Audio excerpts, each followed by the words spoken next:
Okay, we are live.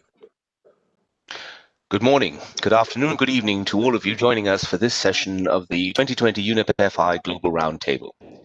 My name is Elliot Harris. I'm the UN Assistant Secretary General for Economic Development and Chief Economist, and I have the honor to moderate this morning's session. COVID-19 is undermining many of the hard-won gains we've made towards sustainable development since 2015. It's also threatening the achievement of the Sustainable Development Goals overall. The crisis is exacerbating many of the existing weaknesses of our society and our economies. With hundreds of millions abruptly unemployed, unable to earn their livelihoods, the many inequalities that have existed between countries and between peoples are already worsening. The most vulnerable of our societies are the most exposed. It's clear, for example, that the weakest economies will not be able to recover without immediate, comprehensive and coordinated support. And therefore, issues like resource mobilization, illicit financial flows, debt, and women's empowerment have to be the priorities for the recovery. The effects of the global crisis will be long-lasting, but the crisis itself is also an opportunity.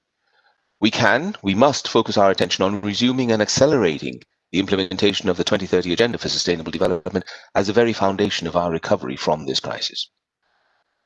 The shifts that we see happening today in the global financial system are, in fact, a chance to set the world on track to a sustainable recovery and to ensure that there is financing available for sustainable development and for everyone.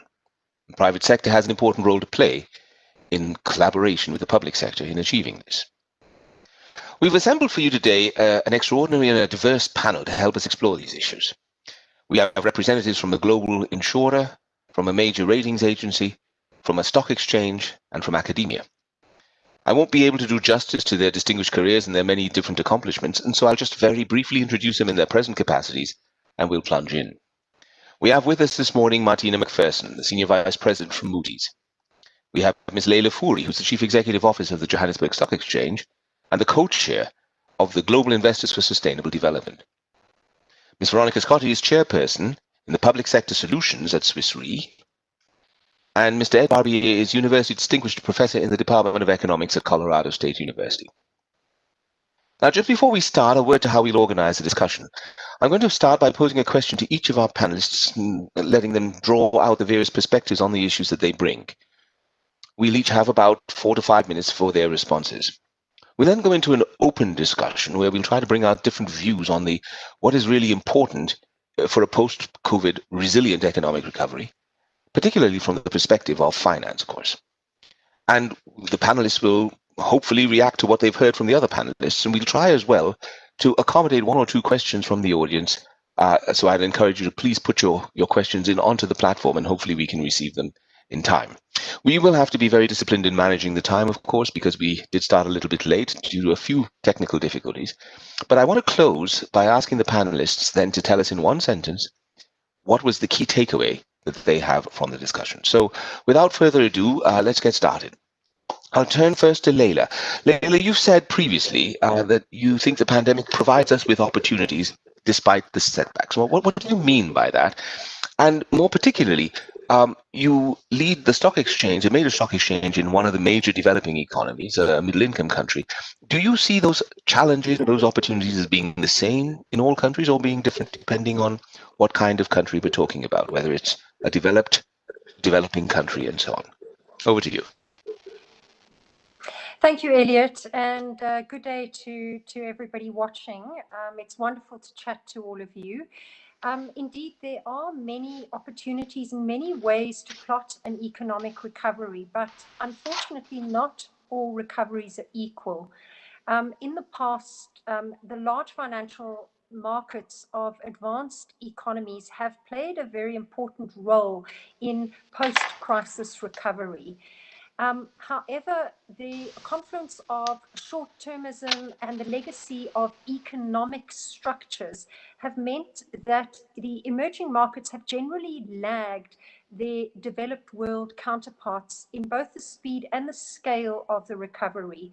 And this has had a very real impact on some of the world's poorest nations and, by extension, the most vulnerable people. So, Elliot, yes, recoveries are not the same across all countries. And unfortunately, with each passing economic pressure, the inequality gap between advanced world and developing world economies widens further. The present crisis threatens to push 100 million people into extreme poverty. And as we begin to contemplate the economic recovery, the emerging market finds itself with an affordability issue. Shortage of funds is the biggest risk to climate change initiatives, to reducing poverty, and to a sustainable future. In the recent months, advanced economies have attempted to mitigate the economic impact through historic levels of stimulus. And most emerging economies have not been able to afford a fraction of that. Added to this pressure is poor health infrastructures, high debt servicing costs, and a declining tax revenue base.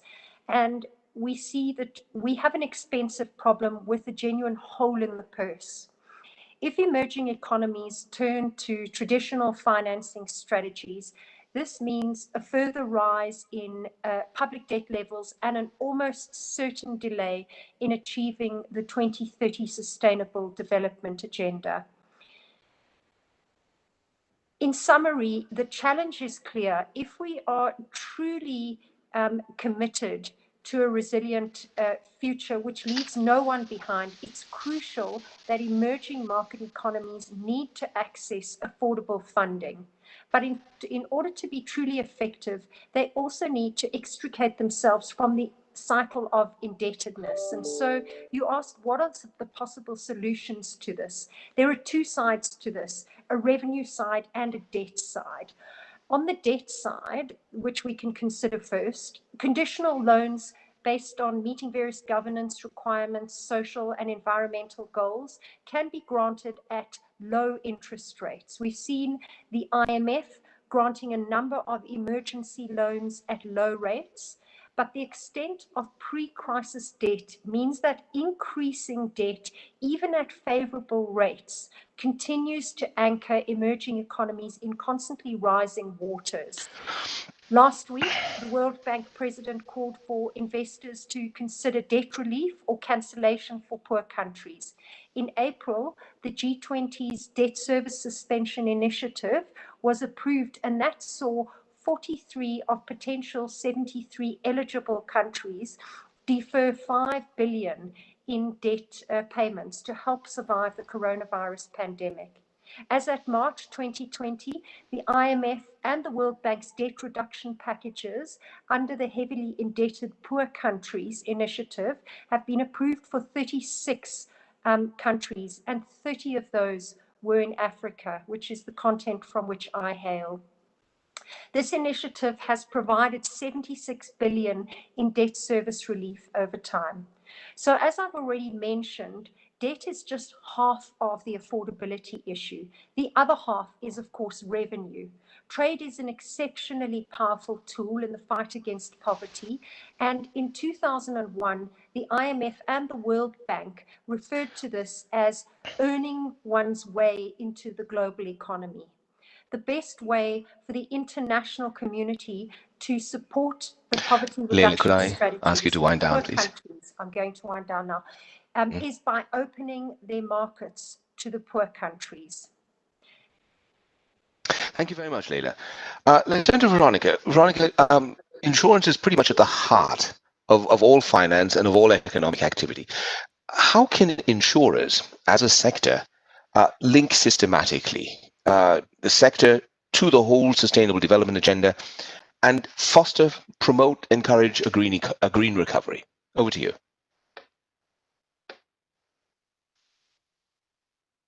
Yes, please go ahead. I think you might be muted. Could you unmute? No, I'm still not hearing you. There should be a little button at the bottom of your screen. I'm trying. There we go. I hope you can hear me now. We can, yes. I had the suspicion that it didn't work. So first of all, thank you for the opportunity, and let's try and overcome the technical difficulties of this session with a big and rich conversation. I would push it even a bit further, Elliot, than just making it link. I would go as far as saying that building back better is actually essential for our industry. And I'll take a couple of minutes and explain why. And for those who know me, I hold quite strong beliefs, so don't be surprised if I'm creating a bit of tension, in the conversation. I think we are at this juncture at what I would call an existential crossroad, and we can go down the dodo bird path, or we can become a turtle, neither of which is, a lion that is jumping over, pouncing on the prey, but the industry is not pouncing. But I think the beauty of the turtle is that over 250 million years, it has evolved and is still around, and is still, if we didn't do what we do to the environment, would still be thriving. So, but it is a choice. It is a choice, and I think we need to really savvy up to why is that a choice that we need to make individually as companies, as private sector, not waiting for others to tell us, and why we collectively really have a crucial role to play. I think we don't have the benefit of 100 million years of natural adaptation. What we choose today is going to very much affect our thriving or extinction in the next 20, 30 years. And so I think it is important at turtle speed that we use the next 30 years to completely redesign our business models and how we contribute in society. And you said it beautifully. Insurance in the current existing modern economic systems is actually already playing a pretty crucial role. We are the holder, if you will, of risk expertise, risk knowledge. That's how we make decisions. We carry that risk on the basis of the knowledge that we've developed. And so we participate. And if we're making the right decision in the way we pick the risks, we will profit and we'll pay dividends. And if not, we will lose our shirt.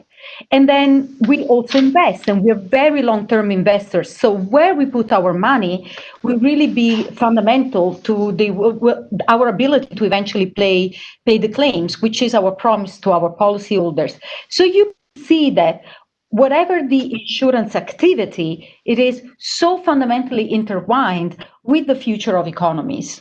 And I think we need to therefore look at what does that mean to continue on this path or actually embrace a different path. We know that sustainability issues, you said it very clearly, have become front of mind. They've actually, for us at Swiss Re, it's been 30 years that we are on the sustainability and the climate agenda very explicitly. But by and large, I think everyone now is asking for consideration around climate change. Biodiversity is becoming, obviously, biodiversity loss is becoming a very important topic. Ecosystem degradation, air pollution, human rights. So all of that, it's been with us for a number of years. Some voices more isolated than others, but now there is a chorus. What is it that needs to change, though, is to move from the contemplation of the issue into a space of action. And there is a lot of confusion about what the right action looks like. I think Leila also pointed out before that we are not equally able, but the reality is the choices we make will actually lead us through a virtuous or non-virtuous path. So I think we, as an industry, we have a business imperative, and I would say a social moral imperative. And I'm not embarrassed to use the word ethics or morality, because I think that's at the essence of how business anyway will always continue to be measured in the future. We really have an imperative to look at the implications. And what we can do is, for those choices where there is confusion, we can bring clarity. Evermore, we actually do have the input around, will this choice be a good one or a bad one? Okay. Do we understand the risk consequences? Do we understand the implication for long-term investability or not? Could you wind down, please, now, Franca? So I would say, and maybe we open it up for the conversation. Yeah. I think there are 2 points, though, that I want to use for later. First of all, making sure that we act on a principle basis. We shouldn't really wait to be told, but we have to be very active in defining what good looks like. And secondly, it's very clear to me that it's not something that individually we can solve. And so there are many obstacles that we've identified over the last 20 years of working on this file that require a little bit of a concerted effort. Thank you, Elliot. Thank you very much. Thank you very much. Let me turn quickly now to Martina. Martina, from your perspective, from your view, how do you see the role of the various participants across the investment and the capital markets value chain in promoting resilience? And in particular, how do we get there? How do we get from where we are today and transition into a resilient, not just resilient financial sector, but a resilient society capable of absorbing shocks? Over to you. You're muted, I'm afraid. Just press on that little button at the bottom of the screen. There we go. Yes, wonderful. Thank you so much, Elliot, and the team at UNEP 5 for this discussion and our great panel. To answer your questions, stakeholders across the investment value chain and capital markets have a key role to play where and when the driving, the assessments, the financing of projects for better resilience recovery and long-term value creation are concerned. And hence, I would like to briefly connect the discussion to three pathways. One is to highlight the shift from a green to a social recovery and resilience / transition, outline an example of Paris-aligned frameworks, and briefly describe, as you also highlighted, that we need pathways that are more aligned with sustainable development goals and assessment frameworks to get us onto the trajectory.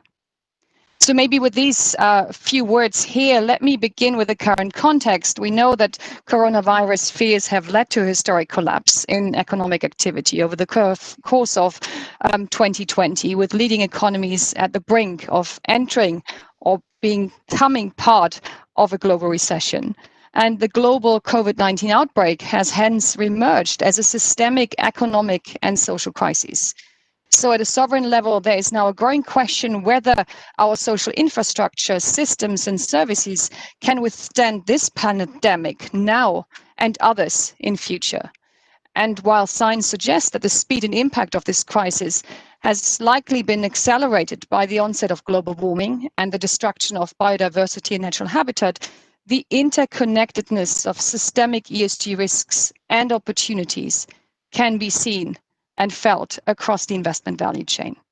So first point here, building back better across environmental and social dimensions is now a call for policymakers, for sovereigns, and for institutions / entities alike to ensure that we are future fit for purpose and resilient to address current and future systemic ESG risks and deliver positive impact over the longer term.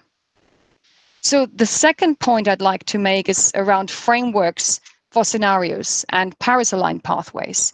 So just let's look at some of the fundamentals and how we can develop financial risk opportunities and impact assessment frameworks.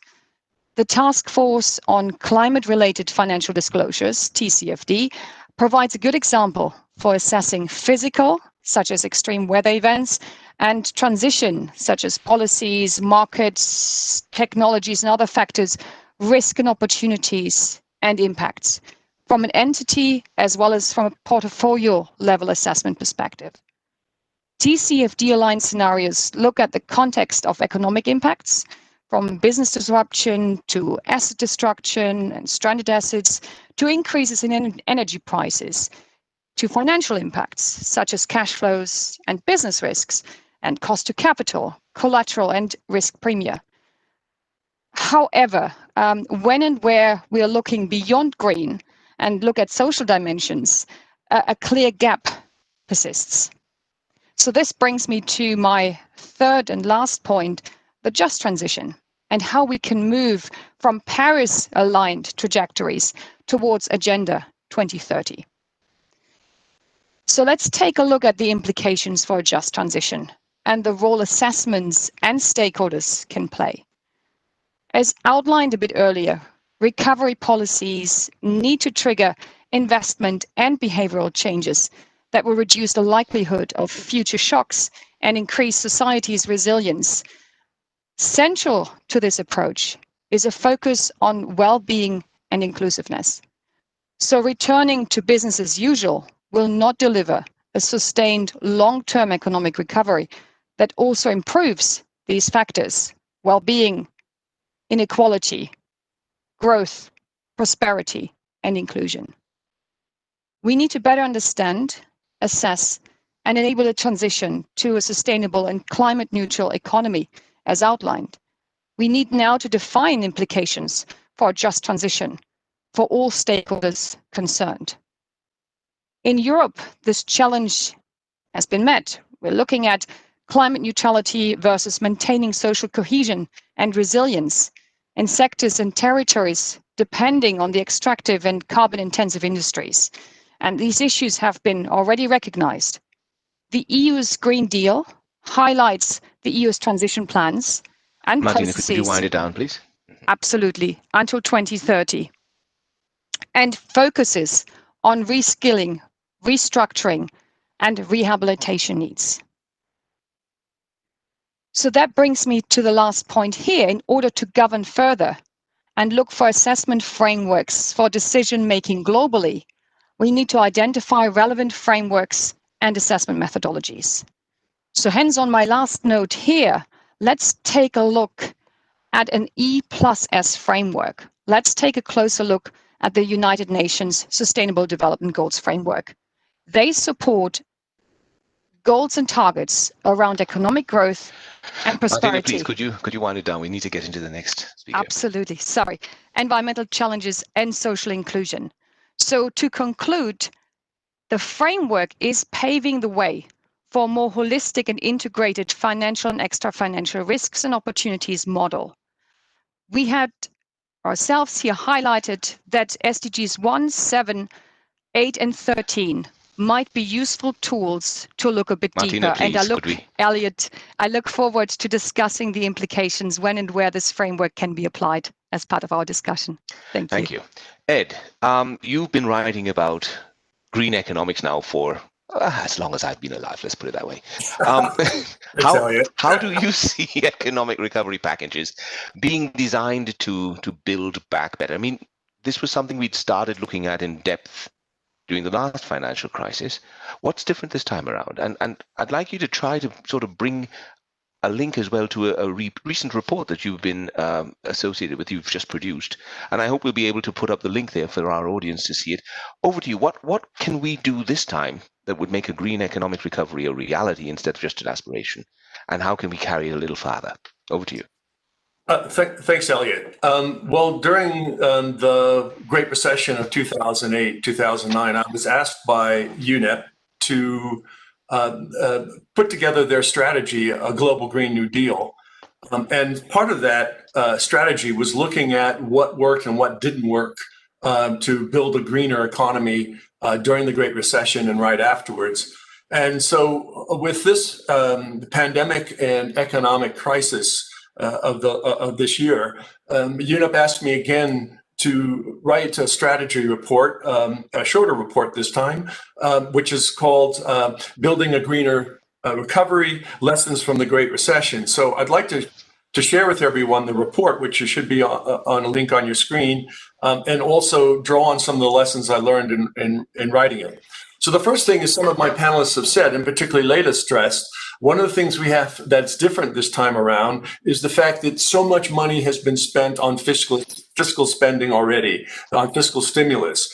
And one of the important lessons to learn is that fiscal stimulus is a short-term, temporary, timely, targeted type of policy. It typically is 1 or 2 years of public investment. And its aim is to jumpstart and if possible, build back as much in terms of employment and revive the existing economy.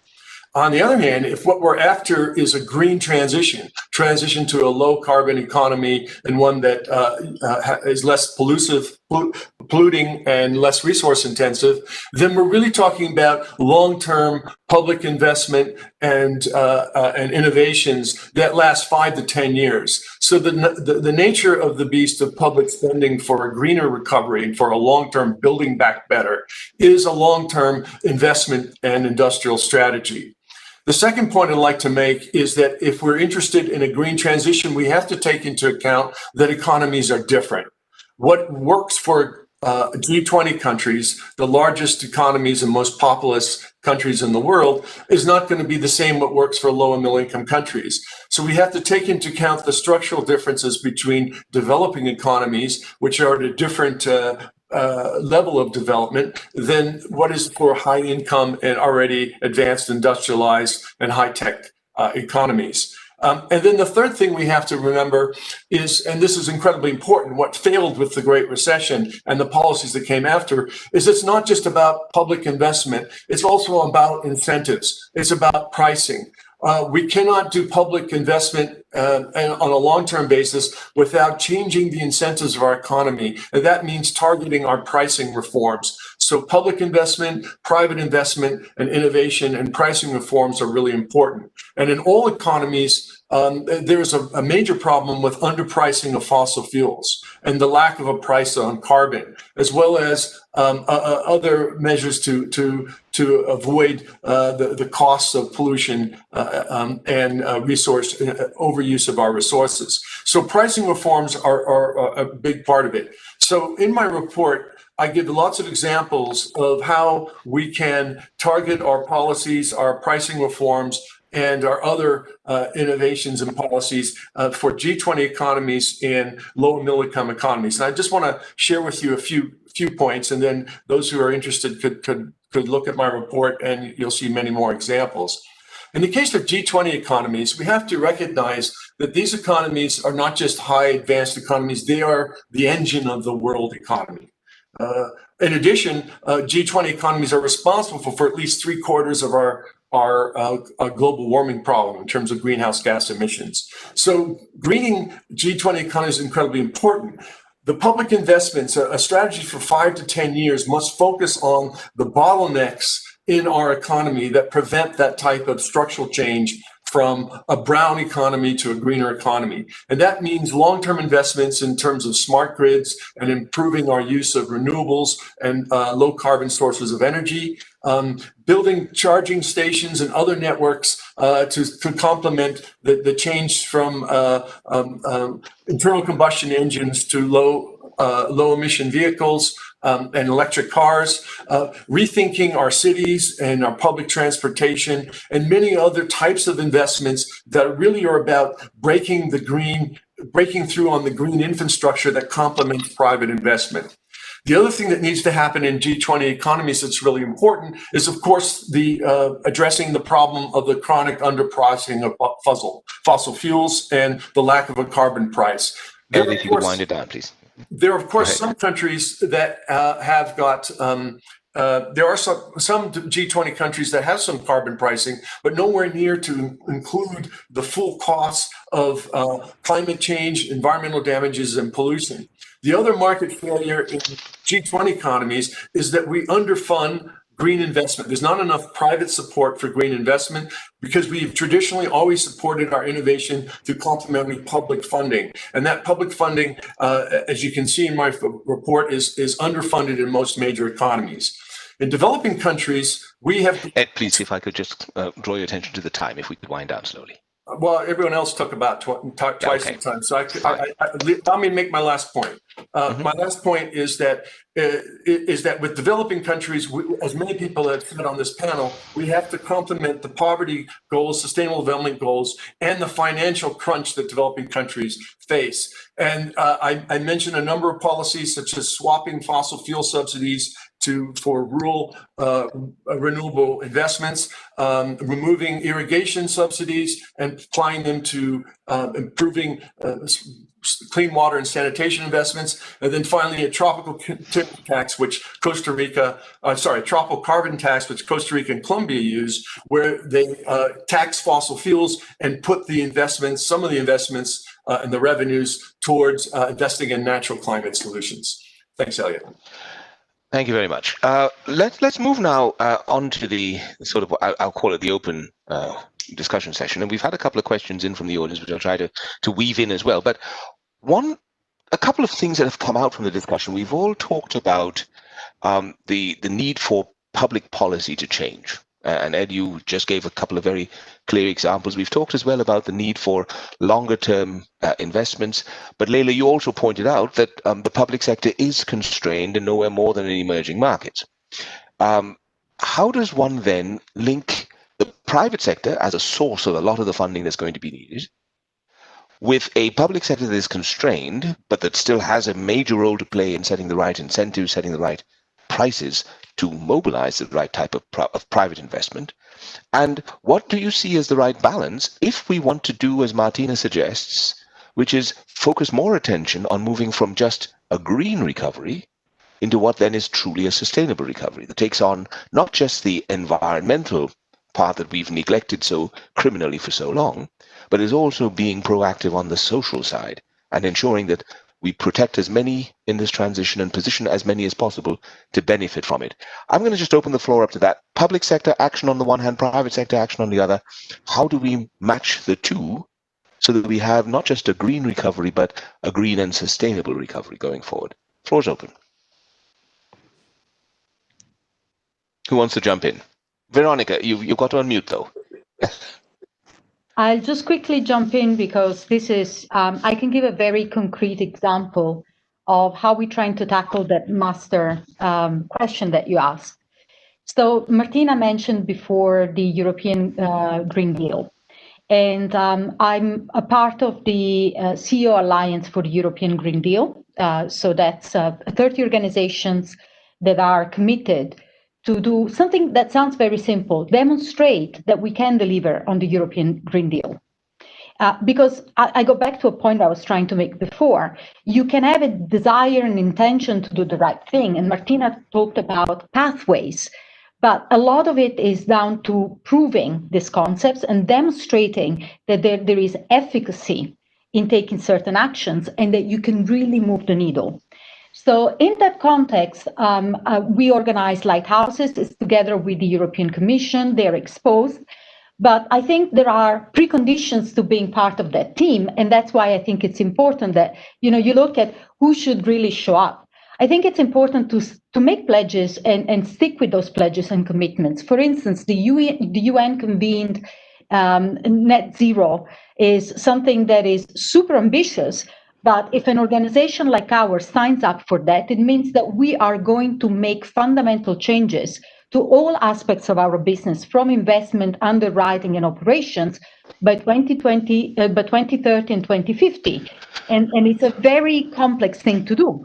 Then you need to do it across organizations. That's why we became member of the Asset Owner Alliance, because now we have 5 trillion of assets under management that can be concertedly directed to create certain platforms. And I know that earlier today or later today, there was an announcement to that end.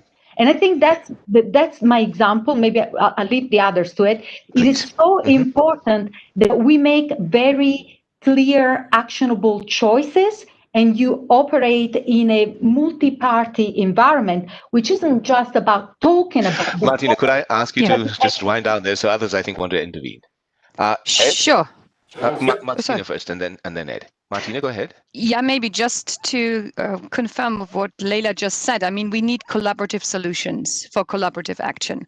So, there is an importance to look beyond policies and transition plans and disclosures of information towards frameworks where and how we can compare information, get more clarity around information, and get more consistency around information that's been disclosed, because the disclosure of this information in turn allows the financial system to identify climate leaders or social leaders, laggards and learners, and to highlight the financial system can actually build on such framework-based, rules-based approaches for identifying and managing risks and opportunities and redirecting capital, as Leila has highlighted, towards more sustainable companies, technologies, market opportunities. And again, the role that the SDG framework can play in this context, that's what I briefly highlighted at the end, and the different factors you can use to look beyond E into E+S is a prerequisite.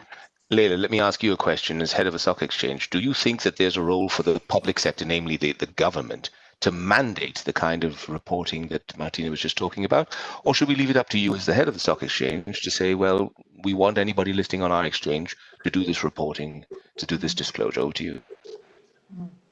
Elliot, in fact, it would be very difficult for the exchange exclusively to mandate this sort of reporting because we govern only those publicly listed companies. Mm-hmm. We all know that with the cheap fiscal stimulus, money flowing into the economy, private funding is burgeoning.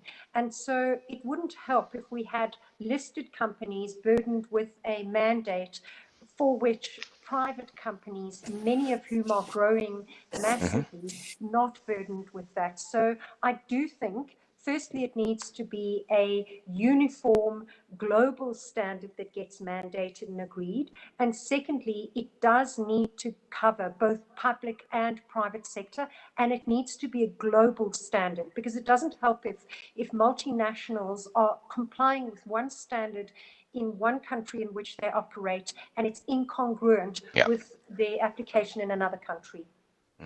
Thank you. Fully agreed. Now, Ed, I'm going to pull in an audience question here, which I think falls right into your lap. It's a double barrel question. On the one hand, it says post 2008, the focus on climate and sustainability was to some extent temporarily lost. Is there a danger that the same thing happens post COVID-19 due to the extreme economic stress that we're under? And then the second part of that question is, well, how can we then make that transition to blue and green happen more quickly? Any ideas? Yeah, thanks, Elliot. That's a great question, whoever gave it. Let me just say that I think that the difference between 2008, 9, and now is has to do with perceptions of risk. One place, and this ties in with the previous question as well, is one area where we're seeing a convergence of interest between the financial sector, the business sector, academia, and policymakers rather reluctantly, is on this issue of risk, recognizing that these risks, whether they're climate change, the risk of another pandemic, or economic crisis following a major disruption, are things that are real in the real economy, that businesses face increasingly uncertainty over their future investments. The financial sector